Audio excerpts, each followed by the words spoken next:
ECSI fans, you want to revolutionize your sports investing habits? Allow me to tell you about WagerWire. WagerWire is an app that helps you become a superior bettor by allowing you to sync all your sports books and track all your bets in one place. See your current action, your betting history, and stats. You could also sign up for sports books and collect bonus offers. Follow them at WagerWire on X, as it's the best account on the platform. Head to App Store or Play Store now and search WagerWire and download the app.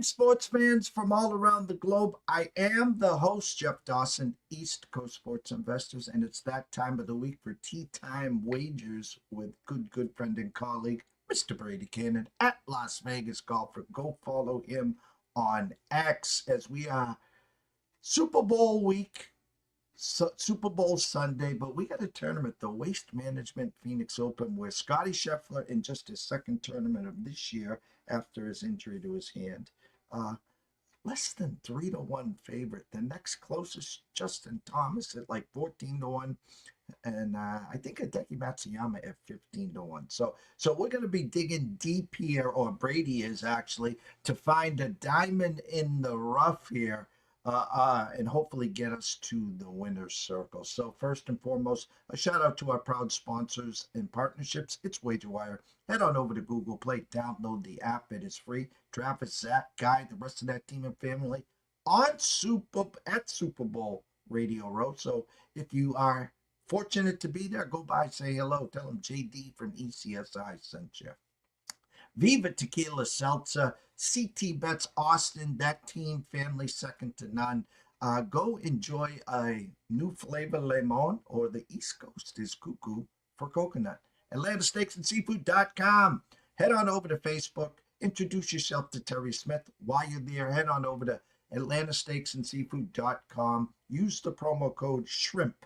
That's right, shrimp. Get a free 2-pound bag of the 1620, the big ones. Some nice shrimp cocktail for the Super Bowl, some surf and turf. However you want to use those shrimp, Terry's going to take good care of you. Shout out to Elijah Cox, the best in the business. Big Sunday for him and his Kansas City Chiefs. We'll talk about that, of course. So without further ado, Mr. Brady Kannon.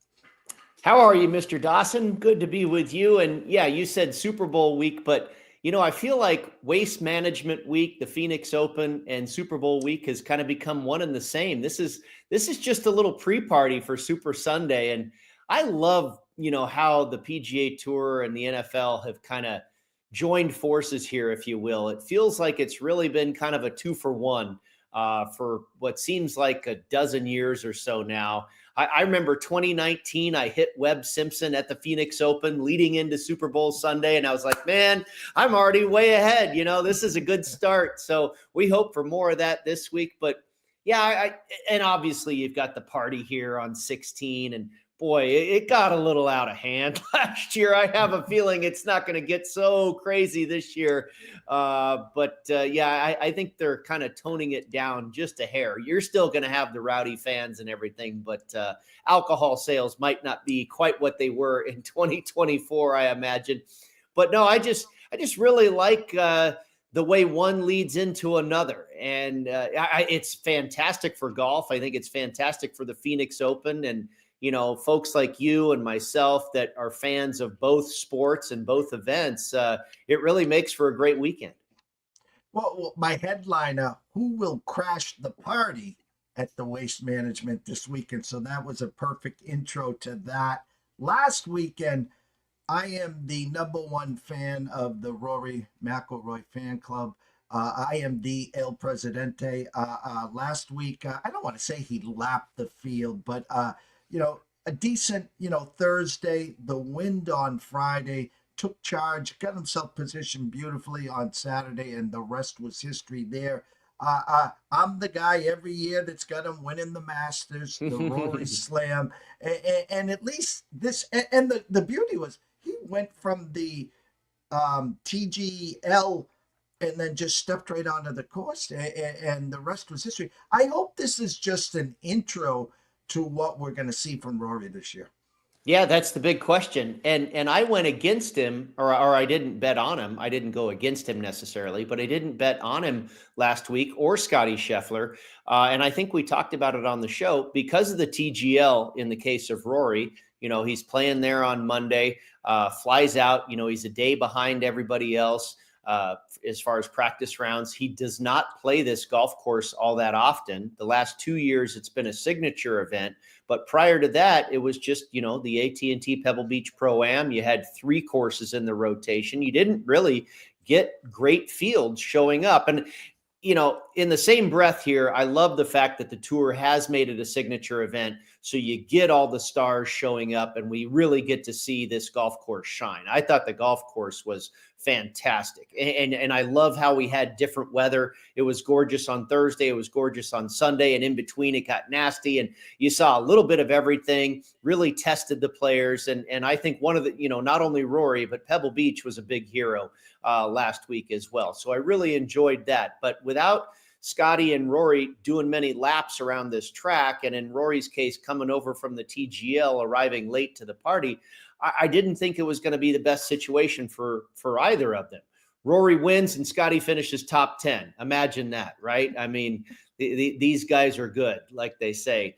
But I did go against Rory last night successfully in the TGL, Jeff, and cashed a ticket there with Colin Morikawa and Tommy Fleetwood and Justin Rose and their Los Angeles team in the TGL. But like you say, the big question going forward is, will Rory win the Masters? Is he going to have a great year? That's part of the question. But I think that everybody wants to know, is he going to win the Masters? I've seen his price dip down a little bit. It didn't initially. He was pretty much 10-1 as far as I could tell across the board to win the Masters, which is a low price already. So there's not a whole lot of room to dip down any further. But I think I've seen some shops since go into the sevens, like plus 785 or something. And I think Circa even came down below 10 a little bit. It didn't happen initially, but then by the time we got to Monday, it looked like there was some activity. Typically, when a guy wins a golf tournament, the book, without any action even, the book will slash his price for the Masters immediately. But I think with Rory being, you know, pretty low, the second choice on the board, I think Scotty's, I don't know, plus 350, something like that. And Rory's the second choice at around 10-1. So there's not a whole lot of wiggle room there, but I probably need 12 to bet on him, Jeff. I think, and we may have gone over this before as well. And I'm sure you're, you know, a buyer into this theory. When Rory McIlroy is playing the Rory McIlroy A+ game, he can win on any course, any day of the week, any time of the year, and maybe is the very best player in the world, maybe even better than Scotty when he is Rory, Rory at Quail Hollow, if you will, that type of Rory. But I also think, you know, just fundamentally, I don't think Augusta National is necessarily a course that's built for his game. Now, again, when he gets red hot, he can run away with something like it. Doesn't matter where he is. But again, at the core, I don't think we see him win PGA championships. We see him win US Opens, even a British Open. Augusta is a different animal. And I just don't think it is perfect for Rory's game. So he's going to have to find that gear, I think, if he's going to win a Masters. And will he find it? Because if he just goes out there, I mean, even if he plays like he did at Pebble, I don't know if that's good enough to win at Augusta National. Because, I mean, you saw him take on that 14th hole where he drove it 4,000 yards and he, chipped on for an eagle. And it just doesn't feel like he can dominate Augusta National the way he does some of these other golf courses that we see on a regular basis. So I hate to break it to you, but he might never win there. I hope he does. I hope I have money on him when he does. And I would love to see him win because I think it would be fantastic for golf to see Rory slip on a green jacket. But I don't know that. it's a little bit of a square peg in a round hole. No, and you just said it so beautifully. We talk about horses for courses, and the Masters is not his course. He has that mentality of go, go, go. I go. I remember a couple of years ago when he was 9, 10 shots back going to the final round. Well, what do you Yeah. do when you just start going for the pins? Well, that's when he shot like the 62, 60, the stupid number, I think, and he was so far out of it, he had nothing to lose. The Masters is a course where there's a handful of holes that you can score on. The rest you take your par with pride and you move on. And that's the mentality of a Scotty Scheffler. And I was going to ask you this question. And again, it's only February 5th here, Brady. I think I know this answer. Would you feel more comfortable today with 2 units on Scotty Scheffler to try to get close to that 9, 10 to 1 number versus a 1 unit play on Rory McIlroy? Yeah, probably Scotty, but is he going to win it again? I mean, that I was talking with Joe Ranieri on Sports Grid earlier this week. Why aren't we just betting Scotty Scheffler to finish top 10 every week? And now he is minus 400 to finish top 10 this week. So you have to have some bankroll. But honestly, I looked it up last year, including his wins and everything. He finished top 10 18 times and only did not finish top 10 3 times. So, I mean, if you've got a little bankroll behind you and you want to lay minus 400 every week, you're probably going to make money. Is he going to finish top 10 at the Masters? Probably, of course he is. Rory, there's more volatility there. He could, he's a guy that can miss the cut. I hate to say it, but, he does that to us sometimes. So, yeah, I mean, just based on, I think, consistency, I'd probably want Scotty. I don't know if he's going to win it, and I don't know if I'll be on it. Probably not. But the Masters, I already have 2 bets, and I actually kind of really like them both. And that's on Colin Morikawa and Hideki Matsuyama. And I bet those, I want to say it was the Saturday night before the final round of the Century at Kapalua, when we landed correctly on Matsuyama. And that is, this, it's such a strong correlated course with Augusta National. We see so much crossover success between those 2 golf courses that I took the guy that won and I took the runner-up, who both have obviously had tremendous success at Augusta National. Hideki, a winner in 2021. Colin Morikawa, a number of top 10 and top 5 finishes. Both maybe playing as good a golf as they ever have in their career off to this start that they've both had in 2025. So, yeah, I really like, and I've got Morikawa at 22 and Matsuyama at 25.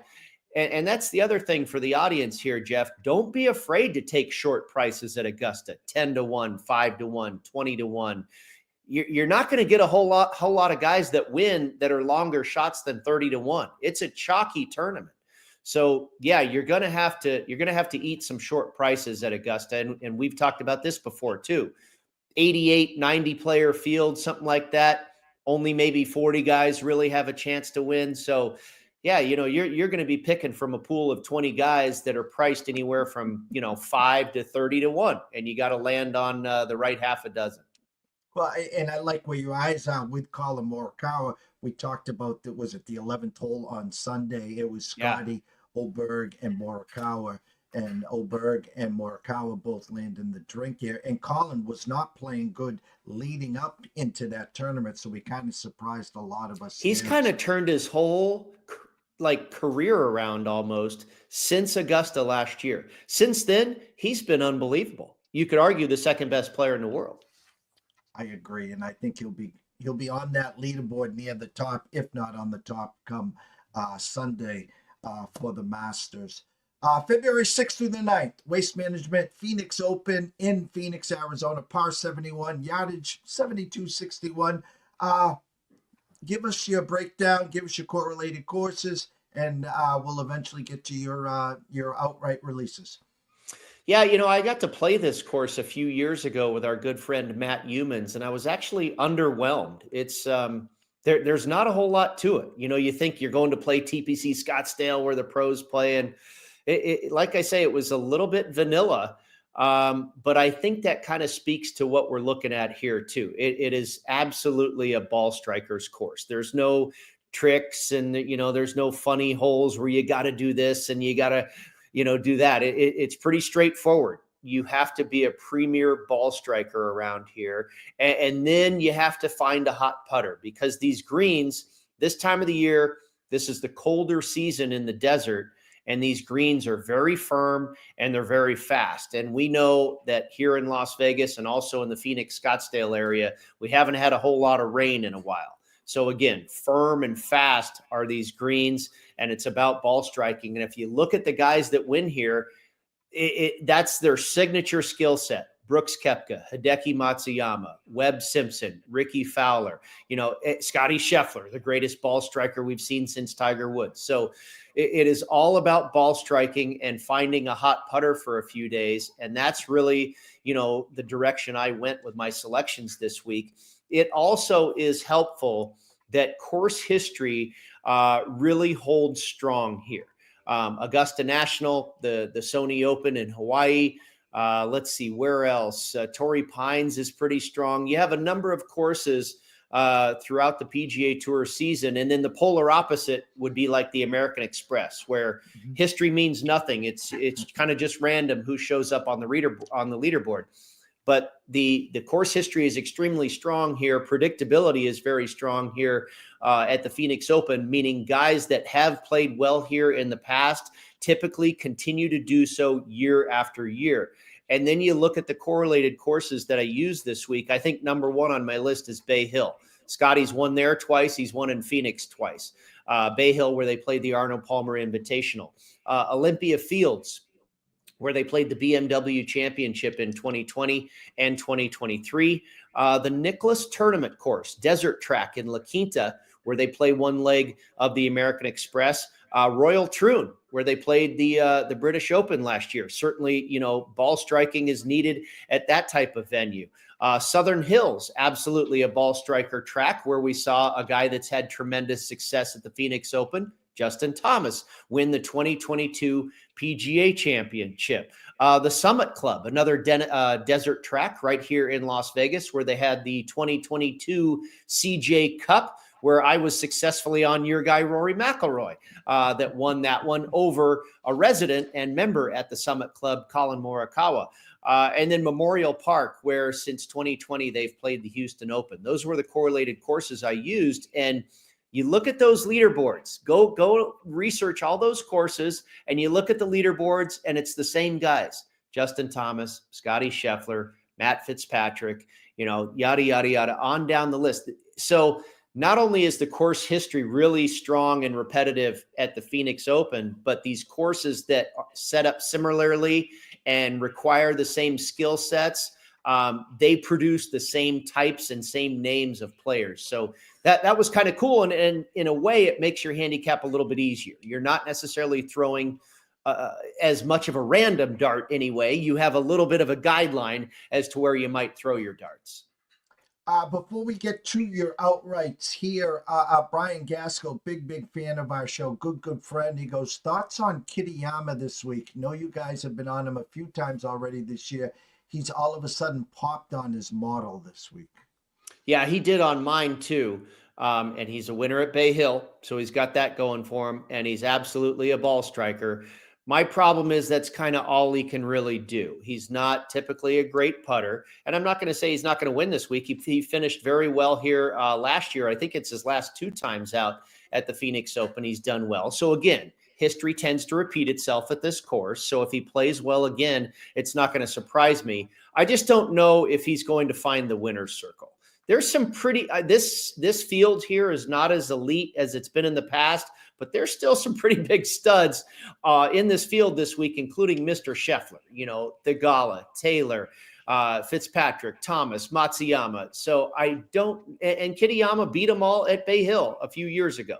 I just don't know if that's going to happen again. If you want to play him for a top 20, I'm not going to argue with that. He's done well here before. He should do well again. Is he going to win it? Didn't make my list. Well, the fairway is yours for your outrights and your top 20 finishes. If you played them, the stage is yours. Yeah, I played all of these guys for a top 20 finish. I'm in that time of the season where, and I was speaking about this with another guy yesterday. I've got 6, 7 guys here who I think are going to win it. It's a little bit of a hedge of your bet to say, you know what, I'm also going to play them top 20. Obviously, I believe heavily in these guys, that I think they have a really good chance to win. I like the price that I'm being offered on their chances to win. You know what, I'm also going to go ahead and bet them top 20, because if I think if they have a chance to win, then they should have a great chance to finish top 20s. And I bet 2 or 3 times as much. The outrights are my lowest amount of risk. Very, very little, but I will bet 2 or 3 times that amount for them to finish top 20. And if you want to dive even deeper, top 30, top 40, that's up to you. That's the way I tend to play it. I kind of like, if I'm going to play these guys to win, why would I play different guys to finish top 20? And everybody kind of has their own method, but that's just mine. We've got a couple of head-to-head matchups for you today as well. And Jeff, I snuck a few in on you. I've got 3 players for the kickoff of LIV. The LIV Riyadh is Saudi Arabia event, and it's night golf. I think it starts 10 a.m. Eastern time on Thursday morning on Fox. You'll have some LIV golf this week. So I've got a few of those as well. We're going to start with Sam Burns. Great success here in the past. I had to find a short shot this week. Most of my plays are much longer shots, but I figure I had to have one of the guys that was a little bit, more expected to do well here, if you will. Top 10 finish in Maui on his preferred putting surface of Bermuda grass. We know Sam Burns, hails from Louisiana, went to LSU. He is born and raised on Bermuda grass putting surfaces. He's a great putter, by the way, 4th in this field over the last 36 rounds for strokes gained putting on Bermuda grass. Now, one little caveat. I talked about it being the colder weather in the desert this time of year. The Bermuda grass at TPC Scottsdale is currently dormant, and it's overseeded with bent grass. It's about an 80% Bermuda, 20% bent. So while the Bermuda is dormant, I still feel like it acts like Bermuda for these guys. It's probably a little bit smoother and less grainy than Bermuda grass typically is, but we don't show that it's caused Sam Burns any problem. His last 2 times out here, he's finished 3rd and 6th. And we do see a lot of guys that have success on Bermuda grass have success here. So I'm not buying in too much into the fact that it's dormant this time of year in the colder season. Brooks Koepka, Matsuyama, these guys are Bermuda grass putters. And then you look at what Sam Burns has done on the correlated courses. Finished 9th in the past at Bay Hill, 15th at Olympia Fields, 20th at Southern Hills at the PGA in 2022, 7th at the Summit Club, and 7th twice at Memorial Park for the Houston Open. And then Matt Fitzpatrick. That you talk horse for course. This is absolutely a horse for course play because his current form has not been good. He has not finished top 10 since June of last year. Now, he showed some signs here and there, and I think we know Matt Fitzpatrick is a world-class player. He is a major championship winner. By the way, 9 of the last 11 Phoenix Open winners have been either have been or have gone on to win major championships. So it's class players that win here at this golf tournament. He's been excellent here at TPC Scottsdale. He's played here 3 times. He's never missed the cut. He's finished 15th, 29th, and 10th. At Bay Hill, he's finished 14th and 9th, 6th and runner-up at Olympia Fields, 5th at Southern Hills before he went on to win the U.S. Open a few years ago, and 13th at the Summit Club. So his course history, his correlated course history, he's a ball striker who can putt. He makes a ton of sense here. And I think you can find him anywhere from 60 to 70 to 1. I mean, this is Matt Fitzpatrick. He's a pretty darn good player. And, it's kind of like my Victor Hovland play last week, who did kind of show up and absolutely flirted with a top 20 finish. Looked like he was going to get there for a long time. Ended up just falling short, I think, by a shot. But I think, these guys get to these venues where they've had a lot of success in their careers and their game tends to, it's like Jordan Spieth at Augusta, right?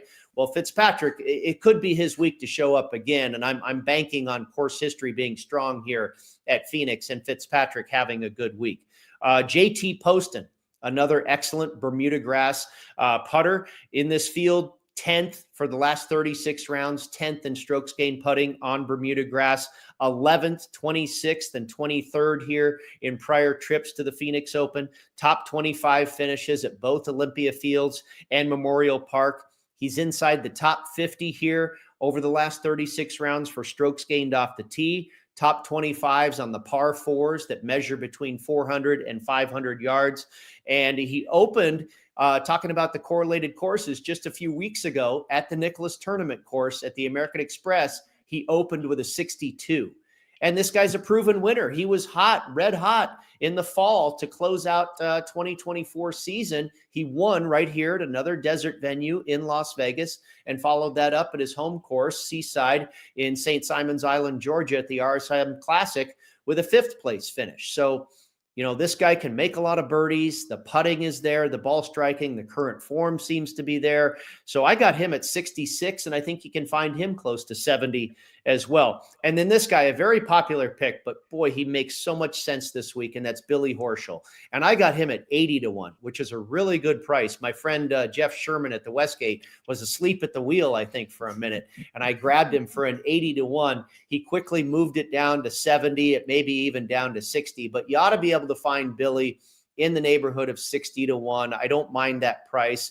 I wouldn't want to go a whole lot less than 60, but you should be able to find 60s out there, maybe even a 65. But this guy is absolutely, his whole career has been ball striking. And just in the last few years, he's also become a tremendous putter. He's 3rd in this field for strokes gained putting on Bermuda grass the last 36 rounds.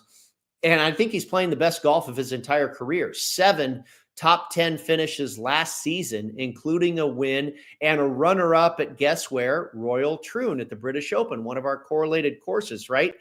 11, 6, 9. He's finished at TPC Scottsdale. 20, 13, and 2 at Bay Hill. 7th at the Summit Club. 7th at Memorial Park in Houston.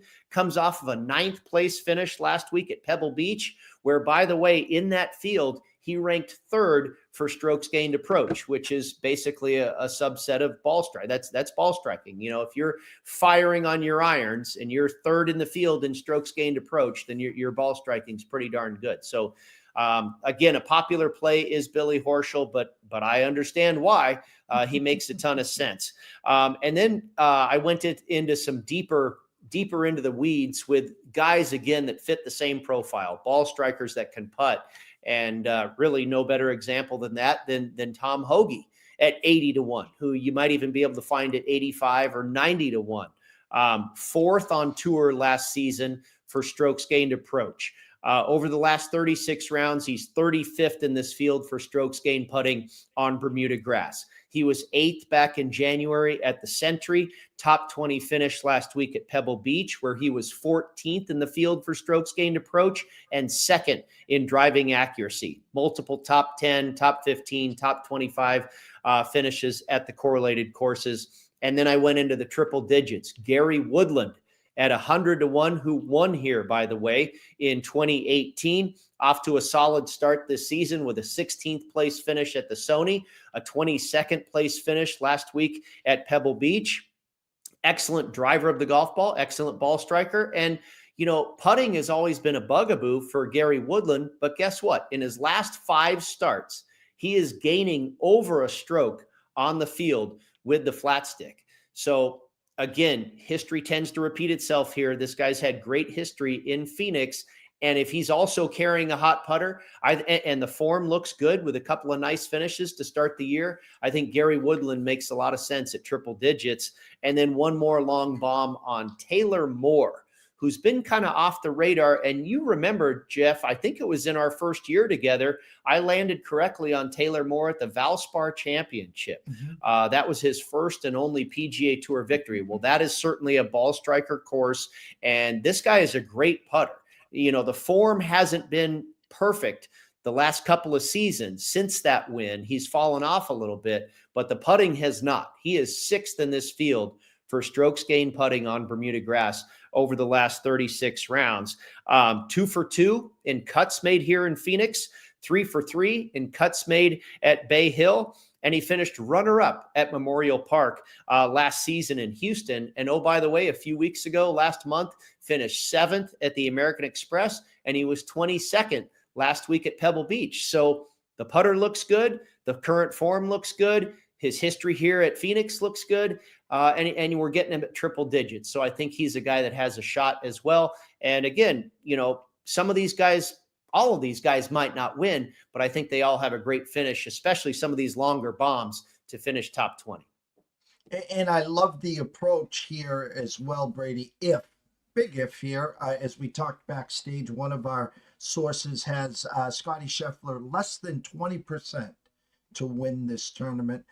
Obviously, that means 80% of the time he's not going to win the tournament. Well, the market price at less than 3-1. Your point is, hey, I'm getting some great prices on all these golfers. And if Scotty happened to lap the field, we still get some great prices on them to finish in the top 20. Yep, absolutely correct. You know, like I said, it's kind of hedging our bet a little bit. If I don't get them all the way to that lone soul needle in a haystack spot, I've got 20 places to play with where I might, and really more than 20, because ties count too. Check the rules at your book. You know, you've got a much bigger window there. And obviously you don't have quite the odds, but that's why I put more on them. You got a better chance, higher probability. So, you know, obviously we want an outright winner, but if I have, you know, 4 or 5 of these guys finish top 20, that's a nice week. And head-to-head matchups, right? You want Yep. the head, and I've got a little I snuck in the live outrights on you as well. So the head-to-head matchups, I went with JT Poston at plus 105 over Rasmus Højgaard. And Højgaard brothers, twin brother Nikolai. Nikolai last year made his way over to the PGA Tour. Now Rasmus is coming over. They're both extremely good players. But they're just kind of getting their feet wet on the PGA Tour. And we're seeing, you know, every guy and their mother hammer these guys in the outright market. I saw Rasmus Højgaard down to 40-1, maybe even lower in some shops to win it all this week. And it's like, I know he's good, guys, but he's never played this tournament before. And it's like all of a sudden Tiger Woods is coming over from the DB World Tour and he's gonna just storm the field here. It's like, you know, and if you got him at 70-1 and you feel that's great value, I get that mentality, but I just don't think we're going to, and I played Nikolai at Torrey Pines last year and he came that close to winning there. But I don't know.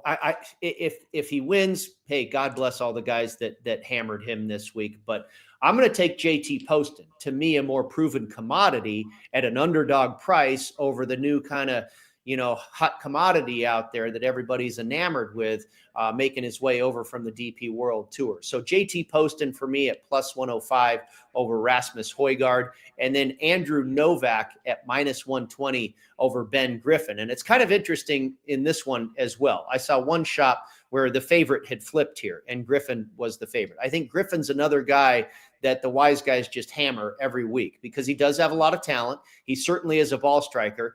But he's not a great putter. And that's kind of the same thing for Andrew Novak. Tremendous ball striker and not a great putter. But I love the form we've seen out of Novak as of late. Threatened at Torrey Pines, had another great week last week at Pebble, and finished 8th last year here at Phoenix. So, you know, it makes sense that a guy that leans on ball striking had good success here in Phoenix. And I think he can get it done over Ben Griffin, who did not have a great week last week and hasn't had great history here as well. If you look in the futures market, which is sometimes a little bit of a gauge for you in head-to-head matchups, I'm seeing Novak in the neighborhood of like 85-1 and Griffin closer to 100-1. So, and that doesn't necessarily mean everything. But I think I looked at Novak long and hard for an outright win here, but I don't know if he's ready to get his first win on the PGA Tour, but I'll take him in a head-to-head matchup over Ben Griffin. And then 3 guys for Live Riyadh. Again, Thursday morning, 10 a.m. Eastern in Saudi Arabia. They will play under the lights, night golf. And, John Rahm and Tyrrell Hatton and Joaquin Niemann, those are the favorites, all less than 10-1. My first dabble into the live season where I had great success last year and hit, I think, 4 outrights or something like that. I'm going to take some longer bombs. They just played this course about a month ago. It was called like the Saudi Invitational or something like that. And Cameron Smith finished runner-up. So I took Cam Smith at 16-1. And then I took a couple of other guys that have had success on this golf course in the past as well. And that is Peter Uihlein, the son of the gentleman that owns Acushnet, which owns Titleist. So this guy's had a pretty special golf life indeed. Peter Uihlein got him at 50-1. And then Brandon Grace, the South African, got him at 70-1. So Brandon Grace, Peter Uihlein, and Cam Smith at Riyadh on the live circuit. Amazing Grace. I haven't heard that name in a while, so I will be tuned in, obviously, to catch some live golf on Thursday at 10 a.m. Under the lights, but it'll be bright and early here back east as well. So everyone knows to follow you, Brady, on Twitter at Las Vegas Golfer. But as we always wrap up this segment, tell them where they can find your written work and, of course, your schedule at the Sports Grid. Yeah, go over to golf.com and you can find the article, more detail about the outright picks this week that we're on for the PGA Tour. No Sports Grid tonight. We're doing Radio Row down in Super Bowl, down in New Orleans, I should say. So, the programming has changed. I won't be making my appearance on there this evening, but I will be back on Saturday. Pre-Super Bowl talk for sure. And hopefully we've got one of these 7 guys in the mix for Phoenix, and we'll cover that as well. Maybe some in-game golf betting we'll have for you on that show as well. That's 5 p.m. Pacific to 9 p.m. Pacific, 8 p.m. Eastern to midnight on Saturday. Brady, always a pleasure. Can't wait. Enjoy Super Bowl week. Enjoy not just the PGA, but live. And we'll catch up to you soon. Let's have a winner on Sunday afternoon, maybe around 1 p.m. Pacific, celebrate for about an hour, and then we roll into the Super Bowl. There you go, Brady. Enjoy yourself. Talk soon. The one and only Brady Kannon. Go follow him at Las Vegas Golfer. Elijah, quick commercial break. When we're back, Mr. Tyler Wyatt. Stay tuned. ECSI fans, you want to revolutionize your sports investing habits? Allow me to tell you about WagerWire. WagerWire is an app that helps you become a superior bettor by allowing you to sync all your sports books and track all your bets in one place. See your current action, your betting history, and stats. You could also sign up for sports books and collect bonus offers. Follow them at WagerWire on X, as it's the best account on the platform. Head to App Store or Play Store now and search WagerWire and download the app. Well, you know what? Why do I love Tyler Wyatt? Why do I love a lot of our guests that we try to bring on regularly? Well, the show must go on. So whether he's at a poker tournament, whether he's stuck in traffic, we find ways to bring these guys in. So without further ado, keep both hands on the wheel, sir. Mr. Tyler Wyatt. Both hands are on the wheel. Actually, we're stopped now.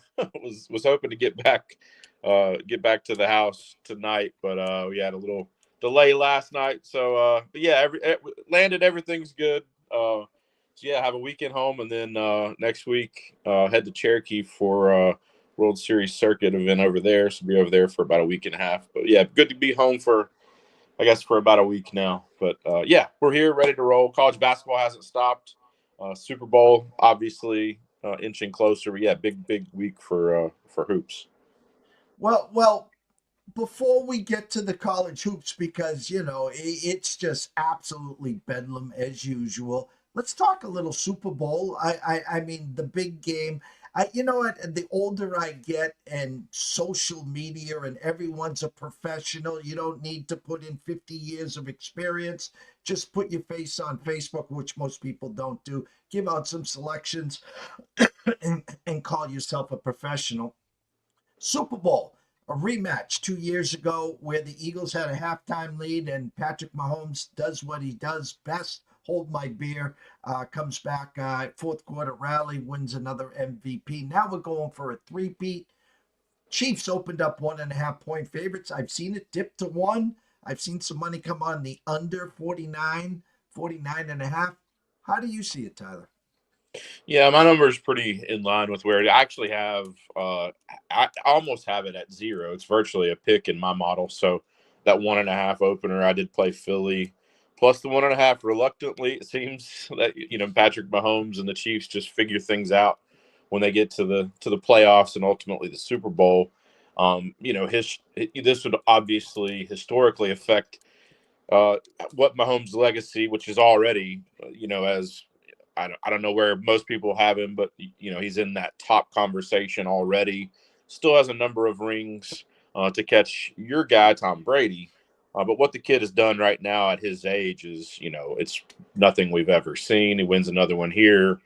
He's kind of, it's Brady, and then you have to go to Patrick pretty quick after Brady. A number of other greats throughout history, obviously, but big game for, he has a long career left is the thing. It seems like there's a lot of pressure or talk, on the three-peat.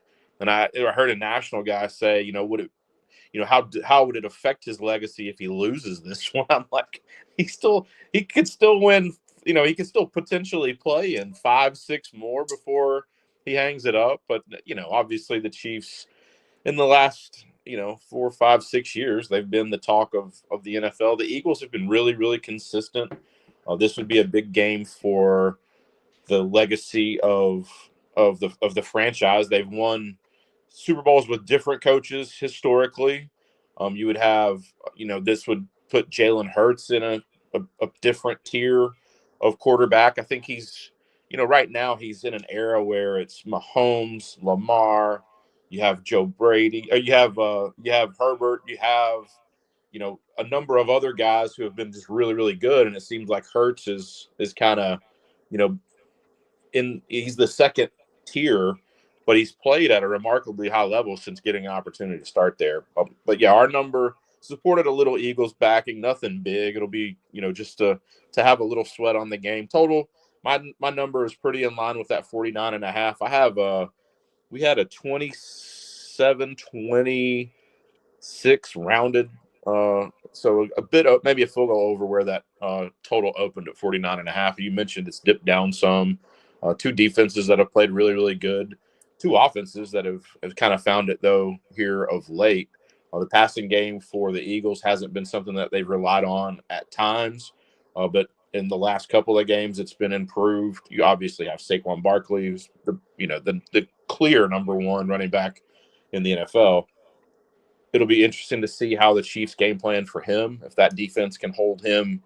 It would be interesting to be a fly on the wall of that defensive team meeting just to see like where their number is. I know coordinators like to pick a number or a target number on key guys. I would have to say they think if we keep him under 120, we have a good shot of winning this game. And it's hard to say that a team would be happy with a guy running for 120. I think if the Eagles run the ball pretty well, I don't want to see them come out and throw the ball, though. I do want them to rely on what's got them there, which is riding Saquon Barkley. But, yeah, our numbers are pretty in line with it. A little bit of money there on the Eagles. No play for us on the total. We'll look to maybe get involved in some of the wacky props there just for kind of entertainment value. But this is the sharpest market, sharpest time of the year. Not gonna put anything there at risk other than just a little fun money to have while we watch the game. And you're talking about Barkley. You're talking about these long possessions. But Barkley has made it where he touches the ball once and breaks one for 60, 70, 80 yards. Washington got the ball, and what they do there, it was like a 15-play drive. And we talk about slow starts in the Super Bowl. Could you see one of these Barkley moving the chains? Get down and 8, 9, 10 play drive and they kick a field goal. Here comes Patrick Mahomes in the dink and dunk, 9 completions to 8 different guys, and Butker hits a field goal at the buzzer of the first period, and it's 3-3 at the end of the one. quarter. Usually the second and fourth quarters where the action picks up, but I could see a real slow start to this game, Tyler. Yeah, I was talking with Dave Mason, good friend of mine, runs Bet Online, a big offshore sports book. They had the first quarter totals at 3.5 for both teams and a first quarter total of 9.5. So they're not expecting fireworks there early. Dome, these teams offensively are going to be fine. They're two really good defenses, but it does seem like historically in the Super Bowl, especially, teams are kind of reserved that first, each of the first drives are kind of, run, pass, punt. We see that a lot. You see the first possession ending in a punt is an often publicized prop bet. So yeah, 3-3. If I am on a, I am on a very big ball board, 100 square board. I have an 8 and a 0, so I need to see some points to get to. I need a 28 or 8. I got an 8 for the Eagles, a 0 for Kansas City. So 30-28 Kansas City wouldn't hurt my feelings. 28-20 Eagles would be a double winner there. But yeah, I could see the first quarter kind of being pretty boring, at least in the scoring department. You nailed it. Field goal in the first quarter by each team. 3-3 sounds like if you could find a prop bet, or I think Circa has their squares where you can go ahead and pick the square that you want. 3-3 there might not be a bad bet. I do think a little slow out of the gate, and I do think we see some points. We've been spoiled, I think, with points. I was listening to a national show on the flight. I think it was Matt Sims, college football analyst, not an NFL day in and day out guy, but he goes, "Yeah, I could really see this being low scoring.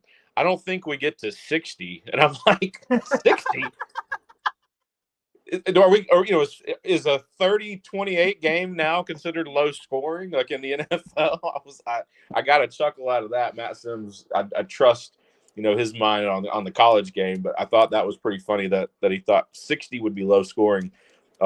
But yeah, this feels like slow game out of the gate. It should be back and forth, I think, for the whole game. I don't think either team, I don't think this is a double-digit win by whoever wins. Ultimately, I think it's a one-possession game. But yeah, I think first quarter could be a snooze. Second quarter, we get a little action. Third quarter, we go back and forth. And I do think this is set up for, a field goal could be a, walk-off winner. Or it could be a team there with, a minute or minute and a half late trying to drive down and score a touchdown that they need to come back and win the game. So I hope for that. Hope for the 3.5 or 4 hours we'll have invested that it's an entertaining game, and it should be. Both of these teams, they match up pretty well. They have a lot of similarities. Kansas City runs the ball a little differently. They do a lot of the dink and dunk passes behind the line of scrimmage to get guys out in motion, whereas the Eagles just kind of line it up and run it right at you with Barkley and with the 2 and 3. They go 2 and 3 deep there. When Barkley, you mentioned, if he doesn't just take it 75 yards on the first carry, they'll run him 2 or 3 times in a row, and they don't have any problems bringing in a guy on third down. If Barkley's had a pretty good drive, they go 3 deep at the running back position. But their defenses are made up pretty well. They love to get after the quarterback. Both defenses, both fronts are very, very good, very effective. Both secondaries are, I would say, above average to good. They're above average to great, but actually not good. But yeah, these two teams mirror each other, and it's ultimately why they're the last two standing. The winner here, it changes both of the quarterbacks' legacies. One goes to easily, I think, second behind Brady, and then Jalen Hurts goes from a guy that's been really good for the last 4 or 5 years, I guess, since coming out of Oklahoma there, to a guy now has a Super Bowl. That's a pretty small club. There's not a lot of quarterbacks that can say I started and won a Super Bowl. So, Jalen Hurts' legacy takes an entirely different tangent here if they can pull off the upset against the Chiefs. And then, I'm kind of tired of hearing the ref kind of we've wanted to insert the refs, and we as, I guess, a collective group of guys that talk about sports and bet on it. The refs are trying to help the Chiefs. I don't believe that's the case. Playoffs, the stats, other team. Other teams have been called for more penalties and for more penalty yards than the Chiefs in the regular season. Historically, going back, since Mahomes has been there, the Chiefs are called for more penalties and more penalties yards than their opponents. So it's a flip flop there. I think you could also say that Andy Reid and that coaching staff, veteran coaching staff, maybe they put more emphasis on playing a clean game than maybe some of their opponents. But yeah, I think this is a game that I'm pretty excited for. Obviously, it's a rematch from a couple of years ago. You mentioned the Eagles. The Chiefs come back to win that one. Maybe it's a flip flop this year, but yeah, two teams that I was pretty happy to see. I was kind of wanting Detroit to sneak away and find a way in there, but I'm happy. There's a storyline with Mahomes. You obviously have Travis Kelce and Taylor Swift, the storyline, and then you have the Eagles, and kind of they've been painted for a long time. It was whoever played the Chiefs was the villain. Now it seems like the Chiefs have taken on the villain role, and kind of hard to put a Philly team as not playing the villain. But yeah, this one will be fun to just sit back and watch. I'll close the Super Bowl talk with my all-time Super Bowl square story. I did get my squares. I got 3 of my squares, and miraculously, I got a 6-0 Chiefs, and I got a 7-7. And my greatest story and my biggest pool was a handful of years ago. I got my first 7-0 in the history, and it was Peyton Manning playing for the Broncos against Seattle. Oh, And the first play, they snapped the ball over Peyton Manning's head. Seattle gets a safety, 2-0. I ripped up the board and I said, "Thanks for playing, Tyler." oh yeah, the first and only safety. I believe at that point in a Super Bowl, right? And Yep. there were people touting to play this. Will there be a safety at 80-1 when the implied odds were, north of like 400-1? College hoops. Listen, again, you're driving. I'm gonna, make this short and sweet for you. I want to make sure you enjoy the Super Bowl. I want to make sure you enjoy your poker coming up in the next couple weeks in front of us. I think Mickey Cronin heard me bitching and complaining of what the hell's going on with the UCLA Bruins. I'm taking credit for waking them up. They're on a nice run now. Big win last night against the Sparties, who were undefeated in January, and once the clock struck February, have now lost 2 in a row. Thoughts on the Cronin situation? And the Bruins are back, and now the Sparties on a little 2-game losing streak.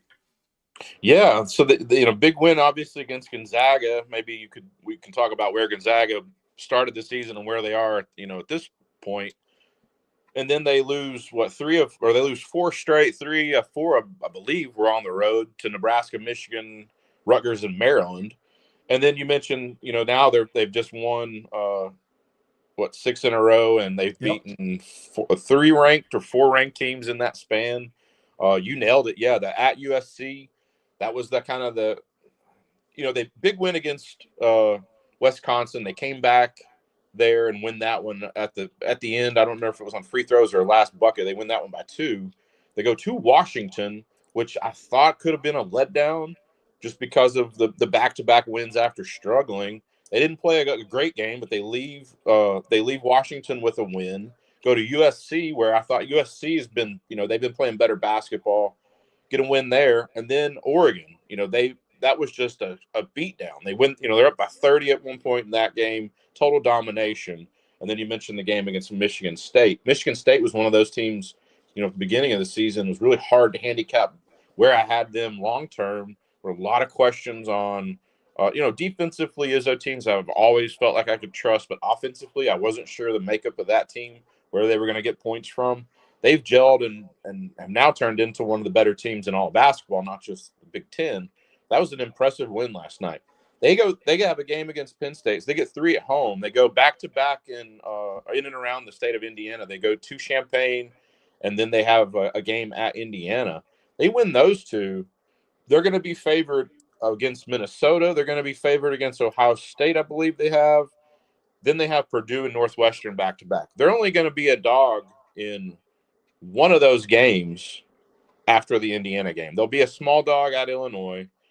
They'll be, in my opinion, a favorite at Indiana, small there. But this is a team that, I don't want to jinx them, but where are they? 17-6 or 17-5 somewhere on the season. They got 7 games left, 8 games left. This is a team, that could win 13 of their last 15 realistically. And this is a team that was left for dead that could find they could be knocking on the doorstep of being a top 10, top 15 team and probably a 4 or 5 that you don't want to play in the tournament. This is a team that looks completely different than the team that lost to New Mexico to start the season, lost to an ugly North Carolina team in that one. They have as impressive wins as anyone in basketball. 2 against Oregon, Arizona, Gonzaga, Wisconsin, Michigan State. This is a team right now that has, as good a marquee wins as, any of the other top 5 or 10 teams in the country. And they're, just now coming in they're just now coming, getting past the 500 mark and getting into a point where now the postseason is the realistic. Well, they're in my opinion. It would take a total collapse at this point. But this is a UCLA team you mentioned. I think you said last week or maybe it was 2 weeks ago. Buy UCLA now because that price is going to get cut into half or probably worse as we get into February. Yeah, a UCLA national title or Final Four future 2 weeks ago, whole different set of value right now. That would have been a great ticket to have. I did buy last week after you mentioned it, took a little flyer on them. Their odds are going to shorten. It seems like every game that they play, I think they're going to get shorter. It's not a team you want to play. Well, again, I could talk to you for hours. I have to bring this up. Rick Pitino, the Johnnies, 20-3, big win last night. Traveled to Stores. I assume it'll be a whiteout to face Liam McNeely and the Yukon Huskies. I'm nervous because I think Ken Palm's got actually UConn it flipped. They got him now actually winning this game by 1 or so. The Johnny's cooking with Crisco. Rick Pitino, hats off to him. A dangerous team. I don't want them in my bracket come March. Initial thoughts for Friday, where the Johnnies probably 1.5 point underdogs. I would assume the Sharps will be pounding the Johnnies, Tyler. Yeah, so I have Connecticut minus 0.9. So I have Connecticut small favorite. My model's been pretty high on UConn all year, and that's kind of been to a detriment, or at least it was. They've looked better lately. You mentioned St. John's right now. RJ Lewis Jr. is a guy that can get a bucket pretty much anytime he wants. It's a team that is, they're not super, super deep.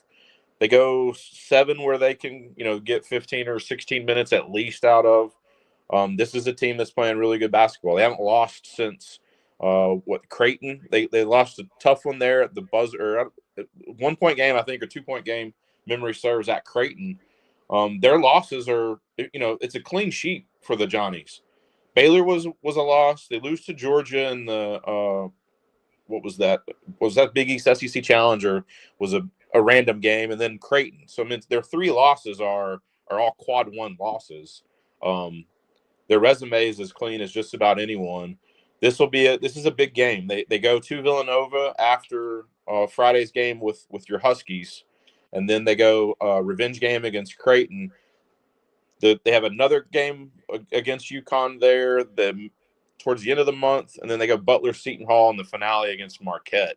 I mean, this is a team that, I don't see more than 2 losses the rest of the way. So you're talking about a team that's going to be somewhere in that 27-5 or 28-4 to end the season. And I think they're probably, I've got them as a 3 seed right now. I don't buy into, I don't try to pick where the seeds or where they're going to end up, but I think they as far as the eye test goes, they're a solid 3 in my opinion.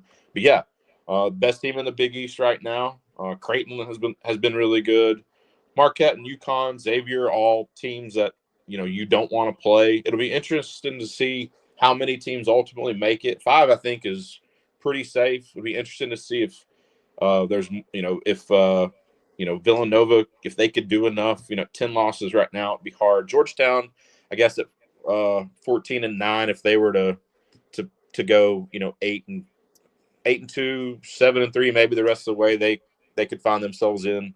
But yeah, this is a Johnny's team that is capable of beating anyone in the country. They've also played some games where I was kind of wondering what was going on. They had an ugly game against Harvard earlier in the year. Providence is a team that's, it's tough to play at Providence. It's just a tough team, but they have avoided losing games that they're supposed to win, which is, the key to college basketball. If you win the games where you're a considerable favorite and you kind of hold, on the road, if you can win some of those or most of those, you're going to be fine. This is a Johnny's team. Doesn't matter the location. Rick Pitino gets this team to play, and right now I think they're the best team, or at least the most complete team in the Big East. UConn's still trying to figure out kind of their form. I still trust Hurley in the postseason. It's one of those. Let's just get there, and then we'll be okay. I think I don't want to say that's his mindset, but it seems like a lot of coaches now are. If we lose a couple in the regular season, big deal. When we get to March Madness, we know what to do. Kind of, I won't say it's the Chiefs' logic. It's like, oh yeah, we'll trail for a lot of the game. Mahomes will lead us down, and we'll, how many one possession wins the Chiefs have this year? Just get there and figure it out. That's kind of, it seems like, the college basketball thought these days because of the number of games that we play. Johnny's not a team that I want to play. 2 years ago, UConn lost in the semis, and I couldn't have been happier. I was like, good, you get a couple extra days here. And then they went on the 6-0 run in the tournament, and they covered all 6 games. Last year was a different story. Had a chip on their shoulder, won the Big East tournament, and then, of course, go 6-0 and win by double digits and cover every one of those as well. The $1 million question, don't drive off the road here on me. It's Wednesday. It's a big slate. Do you have any leans for anyone watching, or any leans for us this weekend? Yeah, I play the Missouri number at 8.5. Have that one Tennessee. I have that one just over 5.5. Tennessee 5.7. So pretty, over possession difference there. Missouri, they go as deep as anyone in college basketball. They have 10 guys that average more than 11 minutes a game. 7 of those 10 guys that average over 10 minutes a game shoot over 40% from 3. They're lethal from the perimeter. Tennessee perimeter D has not been great this season. I think Missouri, cold shooting nights happen. If they shoot it poorly from beyond the arc, Tennessee wins by double digits, and I got a loser. But if they do what they've done all season, which is hit threes, Tennessee needs to be careful here. This could be they could trip here. Missouri could easily win this game. Another good game, West Virginia at TCU. I have this number, West Virginia 2.3, so a bit off of market there. A game tomorrow that I'm really looking to see where they open. I haven't seen a number yet, but Maryland at Ohio State. I have Maryland favored on the road. Ohio State, much better team now. They're healthy than they were compared to the opening part of the season. It's a much different Ohio State team. I have Maryland going there and getting a tough win. And then Saturday, obviously, is a huge slate. First game, Texas Tech at Arizona. I have Arizona 3.5. It'll be interesting to see where the books open here. Florida at Auburn, two top 10 teams. I have Auburn a double-digit favorite now over a Florida team that 3 games ago I had Auburn like 7 point something. So moved Auburn over a possession in the last 3 games. Florida's been up and down. Auburn has been I think the best overall team all of this last 3 weeks. They receive every vote in the AP poll. This is the most complete team. So it'd be interesting to see where that number. I have the total of that one 159. So it'd be interesting to see if the odds makers get that one at 160. I think they open it in the 160, so I'll look to play under there. And then Texas goes to Vanderbilt. It's a really, really good Texas team. Vandy at home. It's an awful gym, terrible gym. Don't go watch a game there. You can't see anything. But it's hard to play. It's hard to go and win there. I have Vanderbilt a favorite there, minus 1.6. Be interesting to see if they open Texas a favorite. And then the last one, Alabama goes to Arkansas. Kentucky goes to Arkansas. Former Kentucky coach John Calipari has this team playing better basketball now. We were on Arkansas plus and the money line in Lexington. Part of that was the model, and part of that was I didn't hate if I was wrong there because that meant Kentucky won. Alabama goes to Arkansas, an 8 o'clock game. I have Alabama 7.1, and I can't for the life of me think of a reason that Jeff Benson and the guys at Circa open this more than 2 possessions. If they open this up anything under 6, it'll be a big, big play for me. I have Alabama winning big. Alabama, second team in my power rating now behind Auburn's. Top 2 SEC. The rest of the conference has been pretty good. Kind of, they night in and night out, they take care of each other. Really tough to win. And then the last game, Clemson, last night. Great game. Thriller. Lose a tough one. Duke goes to Clemson, where I have Duke 4.5. I don't think that I think the guys opened this one around 2 possessions. I look to play Clemson here. I think Clemson could spoil Duke. Duke needs to be humbled. They played really, really good basketball of late. Clemson revenge, taking a little frustration out from Tuesday night, Saturday. I think Clemson outright win against Duke. Tyler, I can't thank you enough for making today's show happen.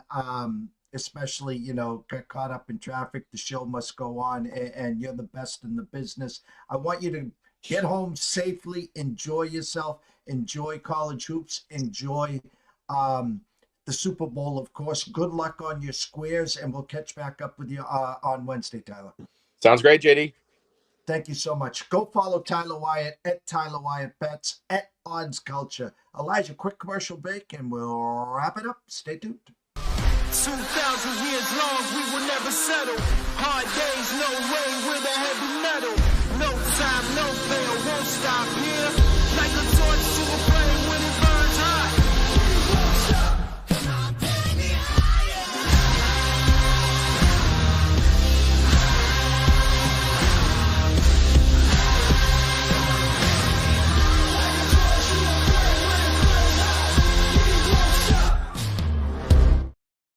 What a show, what a show. Brady Kannon kicks us off talking waste management, golf PGA, releases, top 20s, head-to-heads, and then he sprinkles a little live golf for the little cherry on top. And then Tyler Wyatt, the best in the business, breaking down numbers at Odds Culture. Please go follow him at Odds Culture. We're going to be doing a lot of work with him throughout this year and into next year. We got some big ideas and thoughts moving forward with Tyler and his company there.